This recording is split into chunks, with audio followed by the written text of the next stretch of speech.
a length and a half, 2 lengths up.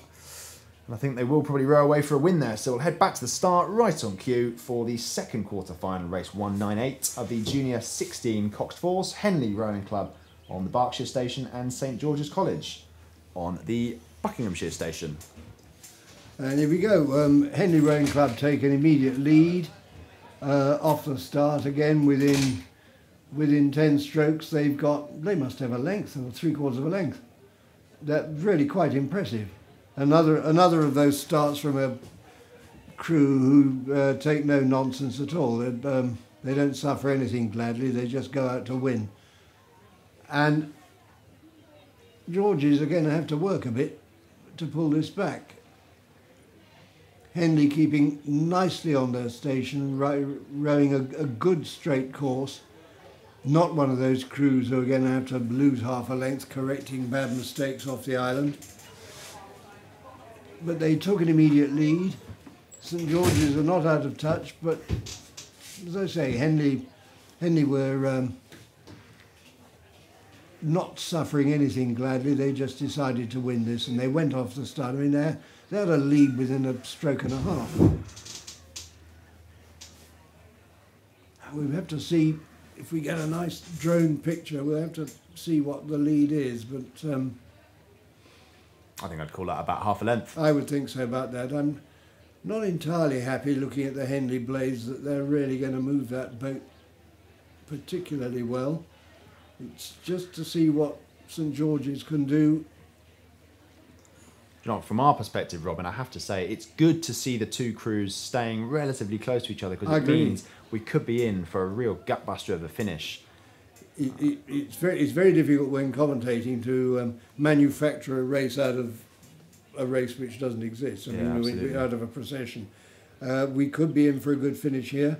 As I say, I don't think Henley are moving their boat particularly fast, so the St George's might have a chance of getting back at them. Neither of these crews featured in the Junior Girls Fours at the National Schools Regatta. Neither boated a crew, but obviously we already have spoken at length about Henley Rowing Club's pedigree.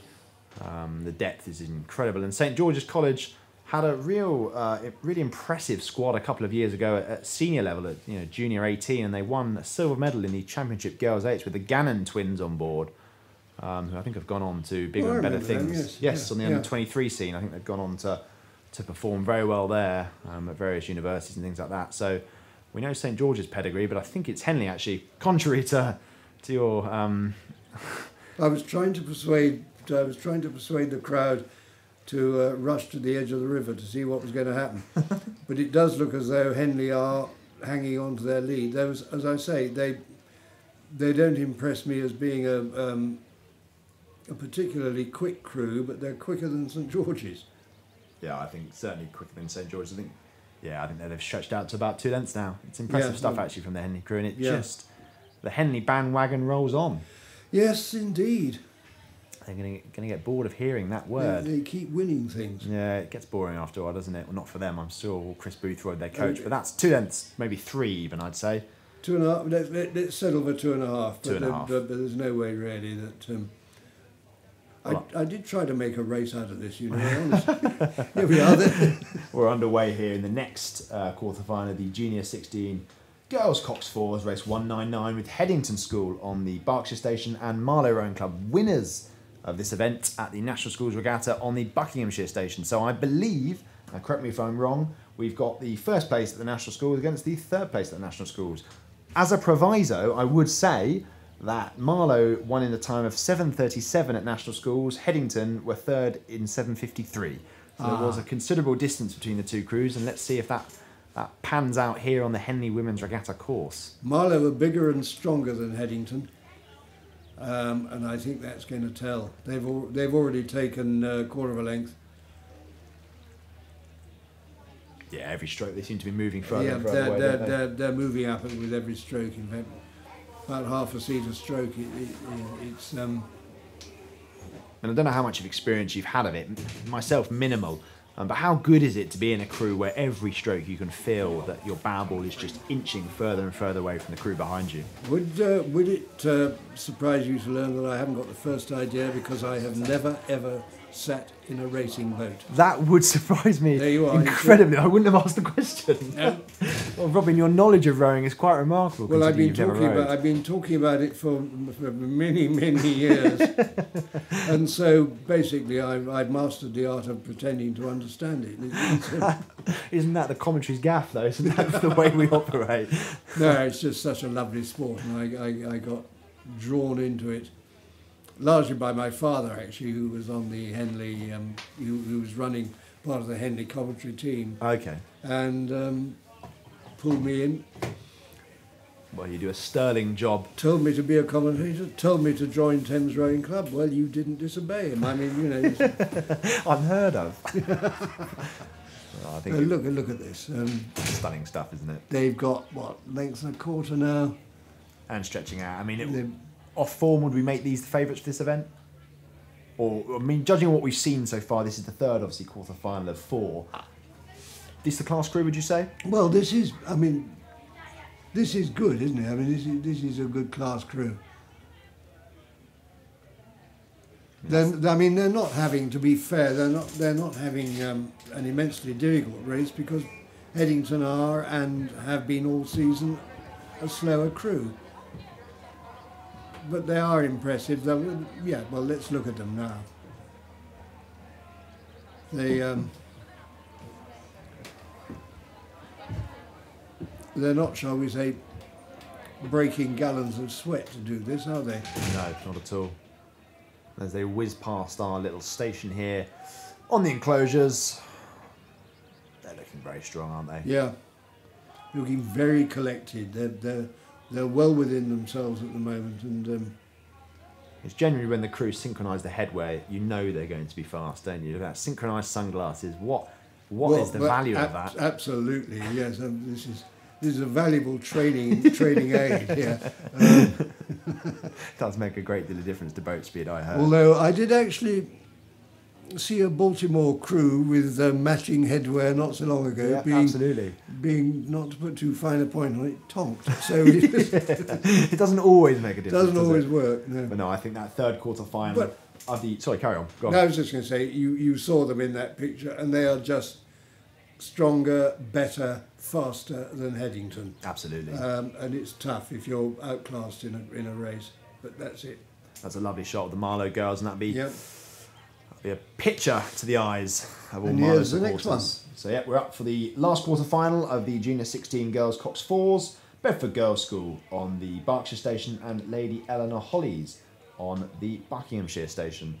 So see, Lady Eleanor Hollies crew placed second in the Junior 16 Girls Fours category at the National Schools Regatta, and I don't believe it was this crew.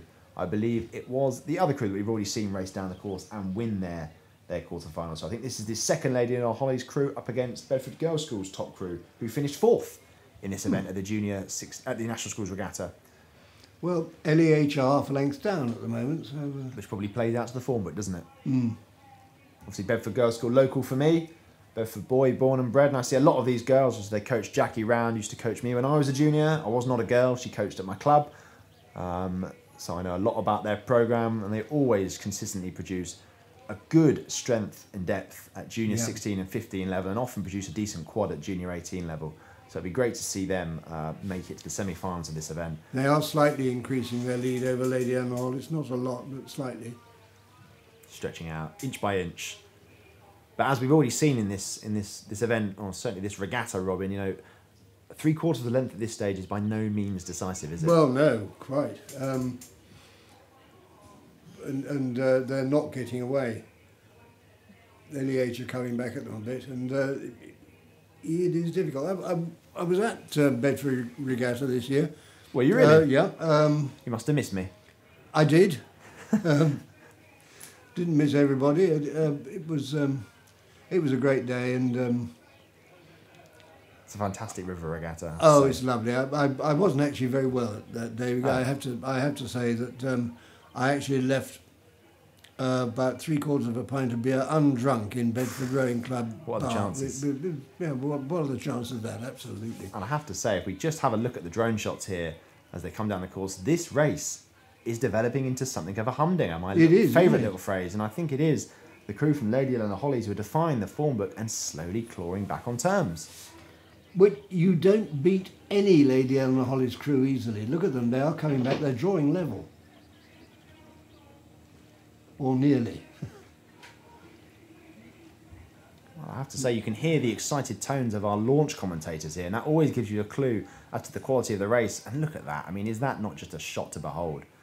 The beautiful Henley backdrop with the two crews knocking 7 bells out of each other as they come down the course, and it must be a quarter of a length to Bedford Girls' School at the moment. Bedford hanging on, replying to every challenge from Lady Eleanor Hollies. They're just pushing out again, and Lady Eleanor Hollies coming back again. This is a proper race. I would not be surprised to see Lady Eleanor Hollies row through here. What an achievement that would be. And an upset for Bedford Girls' School, of course, having placed 4th at the National Schools Regatta. They'll have been expecting to proceed at least to the semi-finals this weekend. They are still just in the lead. Maybe they're mounting a response here and trying to stretch out. Yeah, they are actually having a go, aren't they? You have to say they do look tired, though.